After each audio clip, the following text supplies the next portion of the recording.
Hello दोस्तों, आप सभी का हमारे यूट्यूब चैनल राजपूत एस के स्टडी पर स्वागत है। दोस्तों, आज हम पढ़ेंगे क्लास 12th बायोलॉजी चैप्टर 1 जीवों में जनन।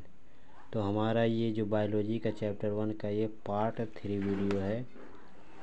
तो इस वीडियो में हम आप सभी को कायिक जनन के बारे में बताएंगे, जिसे हम इंग्लिश में वेजिटेटिव रिप्रोडक्शन कहते हैं। तो चलिए स्टार्ट करते हैं। तो दोस्तों, कायिक जनन किसे कहते हैं जान लेते हैं। इस प्रक्रिया में मात्र पादप के कायिक अंगों द्वारा नए पादपों के निर्माण होता है।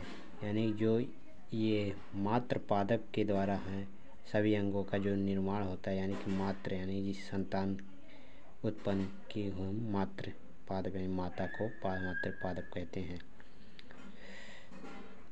तो उसके द्वारा नए पादपों का निर्माण होता है। तो जो जड़, तना, पत्ती है वो कायिक अंगों में से एक है। यानी कि जो कायिक अंग हैं वो जड़ है, तना है, पत्ती है, आदि भी आते हैं, लेकिन 3 इम्पोर्टेंट है।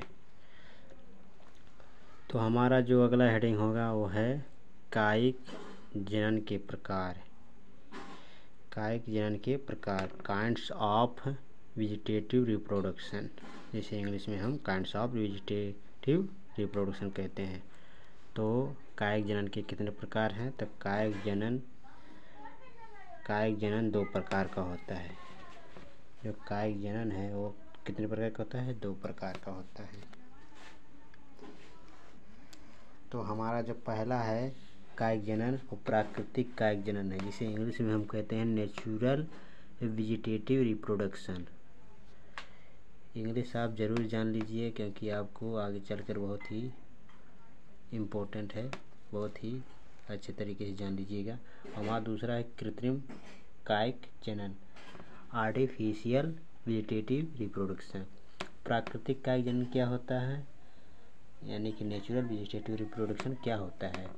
तो ये जो हमारा जो जैसे कि आपको मान लीजिए कोई पौधा है, उससे जो फल उत्पन्न हो रहा है वो प्राकृतिक कायिक जनन है। और जो हम जिसे तैयार करते हैं उसे हम कृत्रिम कायिक जनन कहते हैं। तो जान लेते हैं हम हेडिंग के माध्यम से। प्राकृतिक कायिक जनन, यह जनन पादपों में स्वयं ही पौधे के कायिक भाग के द्वारा होता है। देखिए, ये जो जनन है पादपों से जो स्वयं पौधों के भाग से के द्वारा उत्पन्न होता है, इसे हम प्राकृतिक जनन कहते हैं। तो चलिए आगे जान लेते हैं। प्राकृतिक कायिक जनन पौधों के अनेक कायिक अंगों द्वारा होता है। तो देखिए, जड़ों के द्वारा भी होता है, यानी डेलवर्जिया, अमरूद, पॉपुलर, शकरकंद। उसके बाद तनों द्वारा, यानी तनों द्वारा हमारा जो पहला है भूमिगत। तो भूमिगत जो है वह जनन जो धरती के अंदर होता है उसे हम भूमिगत तना कहते हैं। जैसे आलू हो गया, मूली हो गया आदि। तो इस प्रकार मैंने आप सभी को इस वीडियो में तनों के द्वारा एक बार हम स्टार्ट से समझ लेते हैं।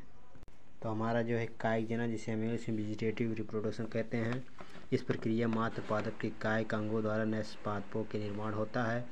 जड़, तना, पत्ती आदि कायिक अंगों में से एक हैं। यानी कि जो जड़, तना, पत्ती है वो कायिक अंग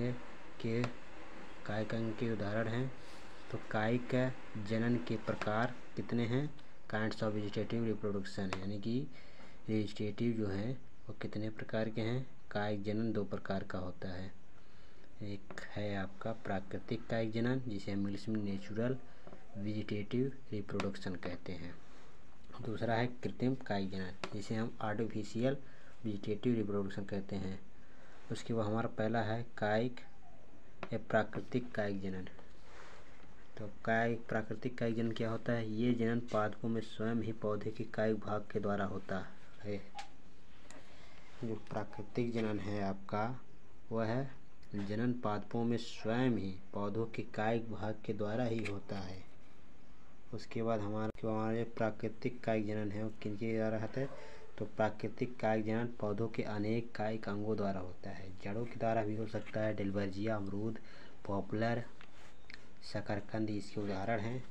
तनों के द्वारा जान लीजिए, तनों के द्वारा भूमिगत तना, जैसे भूमिगत तना वह जनन जो धरती के अंदर होता है, भूमिगत तना कहलाता है। यानी कि जो धरती के अंदर पाया जाता है वो भूमिगत तना होता है। जैसे आपका आलू, मूली आदि,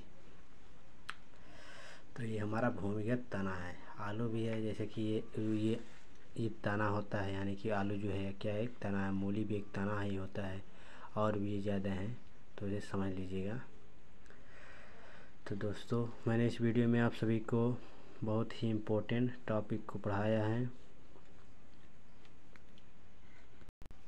मैंने कायिक जनन को और कायिक जनन के प्रकार को इस वीडियो में बहुत ही अच्छे तरीके से बताया है। पिछले वीडियो में मैंने आप सभी को अलैंगिक जनन पढ़ाया है, तो इस वीडियो को अगर नहीं देखें तो इस वीडियो को जाकर देख लीजिएगा, उसके बाद इस वीडियो को स्टार्ट कीजिएगा।